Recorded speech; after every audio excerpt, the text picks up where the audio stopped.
Assalamu alaikum, j'espère que vous allez bien. La dernière fois, grâce à Allah Azzawajal, nous avons démontré que le prophète Muhammad alayhi salatu salam n'était ni un fou, ni un menteur. Et aujourd'hui, nous allons démontrer que le Muhammad alayhi salatu salam fut un véritable prophète dans cette deuxième partie. Les prophéties, sa vie et les miracles sont des preuves de la véracité de son message. Le Coran annonce des faits futurs qui se sont réalisés comme la victoire de l'Empire byzantin sur l'Empire perse. Aussi ses compagnons ont rapporté des miracles tels que la fissure de la lune en deux. Sourate 54, versets 1 à 2. Leur approche, la lune s'est fendue. Et s'ils voient un prodige, ils s'en détournent et disent, une magis persistance.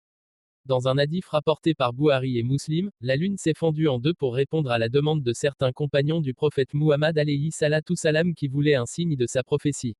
Mais son plus grand miracle reste le Coran, une guidance, une loi, une sagesse préservée inchangée depuis 1400 ans.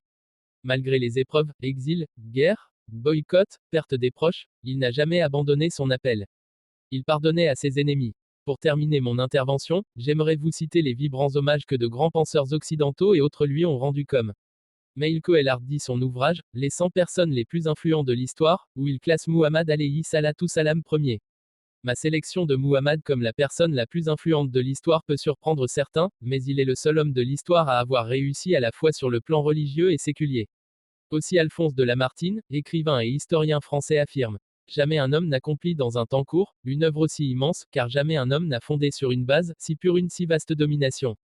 Philosophe, orateur, apôtre, législateur, guerrier, conquérant d'idées, restaurateur de dogmes, fondateur de 20 empires, terrestres et d'un empire spirituel, voilà Muhammad. Quant à toutes les mesures de la grandeur humaine, nous pouvons dire est-il un grand que lui. Et enfin Gandhi, leader spirituel indien affirme. Je voulais connaître la vie de celui qui aujourd'hui détient sans conteste les cœurs de millions d'êtres humains. Ce fut pour moi une source inépuisable de satisfaction, que d'apprendre qu'il n'était pas seulement respecté, mais aimé, parce qu'il était d'une humilité parfaite, d'une droiture sans faille, et d'un dévouement à sa mission. En conclusion, Muhammad alayhi salatu salam ne pouvait être un fou, car son intelligence, sa cohérence et sagesse en témoignent. Il ne pouvait pas être un menteur car, sa sincérité, sa droiture et son absence d'intérêt matériel l'attestent. La seule explication rationnelle et spirituelle est qu'il était bel et bien un prophète de Dieu porteur d'un message universel. Que le salut et la paix soient sur lui. Et c'est ainsi que je mets fin à cette vidéo. Si elle vous a plu, n'hésitez pas à liker, partager et surtout vous abonner à la prochaine.